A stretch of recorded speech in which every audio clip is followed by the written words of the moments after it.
ஆதித்யன் அவனை நோக்கி, சாம்ப, உனது பக்திக்கு பரவசமானேன். ஆனந்தத்தினால் நான் ஒரு வரம் தருகிறேன். நீ தவம் செய்து என்னை தரிசித்த இடம் உனது பெயரால் சாம்பபுரம் என பிரசித்தமான நகரமாகப் போகிறது. எனது விக்கிரகத்தை நீ சந்திரபாகா நதி தீரத்தில் பிரதிஷ்டை செய். இங்கு என்னை ஆராதிப்போருக்கு எல்லா விதமான இஷ்டங்களும் பூர்த்தியாகும். இனி உனது புகழ் உலகமெல்லாம் பரவும். ஒவ்வொரு நாளும் நீ என்னை கனவில் காண்பாய் என்று கூறி மறைந்தார் மார்த்தாண்டன்.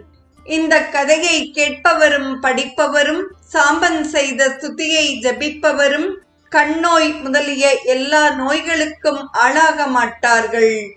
எல்லா விதமான துன்பங்களில் இருந்தும் விடுபட்டு விரும்பிய பயனையும் பெறுவார்கள். சாம்பன் சூர்யாலயம்